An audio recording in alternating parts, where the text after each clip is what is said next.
China sends a chilling message to Taiwan. World militaries train for war against China. And crypto mining heads to America. That and more on this week's China News Headlines.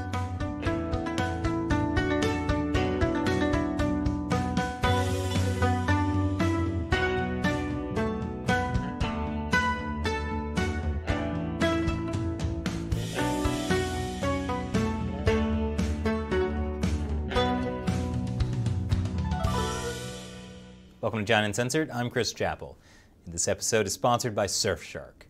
You should be using a VPN like Surfshark to protect yourself whenever you go online.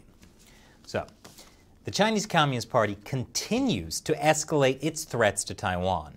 This week, the People's Liberation Army released this propaganda video, featuring drills simulating a beach invasion. Note the aggressive music. Chinese troops load onto dozens of small boats and land on a beach. There's smoke grenades, drones, live fire, and explosions. It just so happens this video was released on Taiwan's National Day. Now, the video didn't specifically mention Taiwan, but I think we all know what it's trying to say. Especially since China then said all its training drills and incursions of Chinese jets into Taiwan's air defense identification zone are for defending Taiwan. Well, for defending Taiwan in terms of defending China's national sovereignty and integrity that Taiwan is definitely part of, according to the Communist Party, which is totally stupid. And I'm not even talking about the fact that Taiwan is an independent country and the only thing they need defending from is an invading Chinese army. No, I'm saying what's stupid is the idea that this training drill could ever be useful for defending Taiwan.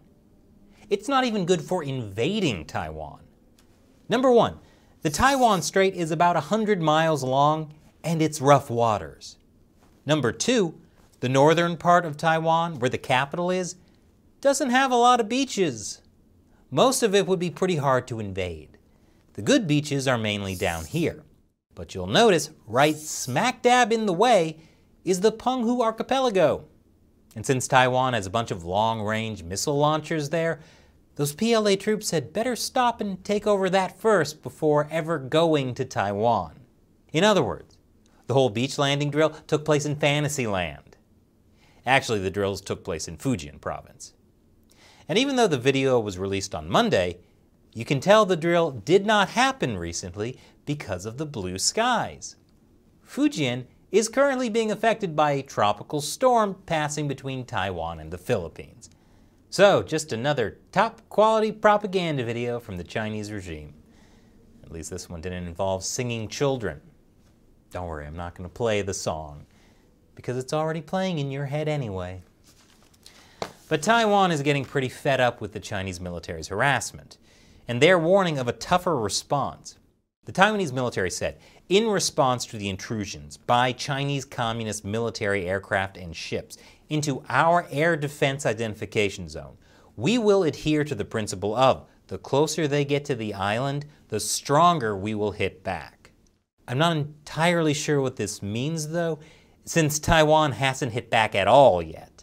So I don't know what hitting back stronger means in this case. Personally, I think Taiwan should hit back by withholding all bubble tea exports to China. Once China runs out of its strategic bubble tea reserves, the Chinese people will rise up and overthrow the Communist Party. And then Taiwan wins. And if you think this is an unrealistic scenario, you've never seen a line at a bubble tea shop in Asia. Hit the communists where they're weak, Taiwan. Back in September, my favorite Chinese state-run media, the Global Times, said China will eventually patrol over Taiwan. And if Taiwan fires, it would mean that the Chinese mainland will launch a destructive retaliation. Even a war to liberate the Taiwan island will start. In this context, the Taiwan military will never dare to fire at a PLA aircraft on such a mission. Again, this could all be avoided with a strategic bubble tea embargo. But there is some bittersweet news for the Chinese regime. Harvard University is moving one of its popular Chinese language programs from Beijing to Taiwan. I say bittersweet news because this now means Yale will have to support China all by itself. What's that, Shelley? Yale has a language program in Taiwan as well? The Chinese Communist Party has even managed to bridge the Yale-Harvard divide. Now the real question is, pinyin or bopomofo? And after the break, Bitcoin is going to America. Welcome back. This week saw the second phase of the Quad military drills. The Quad is an alliance between the US, India, Australia, and Japan aimed at countering China. The second phase of military training, of course, comes after the announcement of AUKUS, a similar alliance between the US, UK, and Australia, which is also aimed at countering China. That deal is likely one reason that the military exercise is now focusing so heavily on interoperability, as Australia, the UK, and the United States will effectively be using different models of the same torpedo and submarine technology. And a big part of AUKUS was the US giving Australia nuclear-powered submarine technology. All of this with an eye on dealing with a possible Chinese invasion of Taiwan. So the cracking down on Taiwan threat really isn't working out so well for the Chinese regime. And speaking of Chinese crackdowns backfiring, after China recently banned crypto mining and trading, the US has taken the lead as the biggest Bitcoin mining hub. That means more crypto mining happens in the US than anywhere in the world. In August of last year, the US was responsible for just 4.2% of the world's Bitcoin mining activity. It's now over 35%. Of course, since crypto mining has been criticized for its environmental impact, since it requires so much energy, maybe it's only a matter of time before the Biden administration bans it as well. And speaking of the environment, the wife of Biden's climate envoy, John Kerry, her name is Teresa Heinz, has over $1 million worth of investments in a hedge fund with ties to China. Now, as we've talked about in a recent episode, Wall Street essentially forces Americans to invest in China without realizing it. But that's not what's going on here. Heinz has the investments in Tungyue Partners, a New York hedge fund that specifically focuses on equity investments in China. Now, this investment is through the Heinz Family Trust Fund. Yes, the ketchup Heinz. And as the Daily Caller points out, the Heinz family is also connected to President Joe Biden's son, Hunter Biden, and his business dealings with Chinese companies. Kerry's stepson, Christopher Heinz, co-founded the firm Rosemont Seneca Partners with Hunter Biden in 2009. Which itself doesn't mean there's any wrongdoing in the Heinz family's China investments. But it does show how Chinese money can taint or give the perception of taint to influential US elites, especially since Teresa Heinz's husband, John Kerry, is a key US negotiator with the Chinese Communist Party. And speaking of Chinese money, Morgan Stanley is calling China's real estate market attractive. This is despite a whole slew of Chinese developers warning they might default. Kind of like how BlackRock continues to recommend people triple their investments in China. At this point, Dogecoin is a more stable investment. And at least that's probably now mined in the USA. A Pentagon official says he resigned because US cybersecurity is no match for China. According to his LinkedIn post about quitting, he said it was because the Pentagon wasn't making cybersecurity and AI a priority. And in an interview with the Financial Times, he said, "We have no competing fighting chance against China in 15 to 20 years. Right now, it's already a done deal. It is already over, in my opinion." However, he's now saying the Financial Times completely mischaracterized his statements and denies saying America has lost its AI fight to China. In yet another LinkedIn post, he wrote, "I want to clarify one thing. I never said we lost. I said as it stands, and if we don't wake up now, we have no fighting chance to win against China in 15 years. Yeah, kind of an important difference. But either way, he's not staying on to help. And speaking of LinkedIn, Microsoft is shutting down LinkedIn in China. Microsoft says it's because having to comply with the Chinese state has become increasingly challenging. Really, you don't say.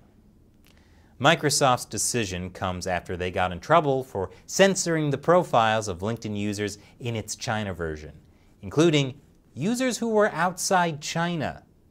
like Chinese pro-democracy activist and Tiananmen survivor Zhou Fengsuo, and human rights activist Peter Humphrey, who was imprisoned in China. But even after all that censorship, LinkedIn then got in trouble with the Chinese regime for not censoring enough.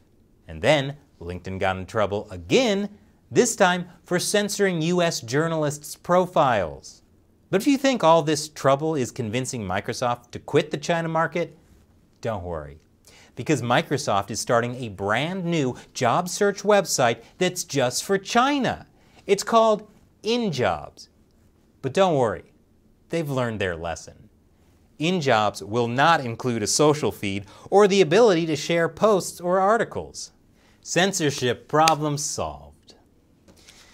The International Olympic Committee.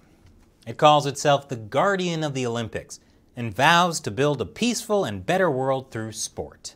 And it will do that by not caring about human rights. A senior member of the IOC was asked about all the genocide in China, and he said, "We're not a world government. We have to respect the sovereignty of the countries who are hosting the games." So, to build a better world through sport, they ignore that their chosen host country is committing genocide and might not allow people from outside China to attend. I'm glad the IOC is in charge of the Olympics. And this episode is sponsored by Surfshark. When you go online, you should be using a VPN to protect yourself. Like if you want to search the web for info about Rosemont Seneca's secret China investments. The people at Surfshark care about your privacy and security. That's why they put in place uncrackable encryption and the most secure VPN protocols. Surfshark's IP and DNS leak protection means nobody can find where you're really connecting from. Plus, Surfshark doesn't keep logs of what you do. Because if you're looking into America's elites and their business relationships in China, you really don't want the government or your internet service provider knowing where you are or what you're doing online. So use Surfshark. And with one account, you can use Surfshark across as many devices as you want. Try it out with our special deal that includes 83% off a 2-year plan plus 3 extra months for free. Go to surfshark.com/uncensored and use the code UNCENSORED to get their special deal that includes 3 extra months for free. Use the link in the description below. Once again, I'm Chris Chappell. Thanks for watching China Uncensored.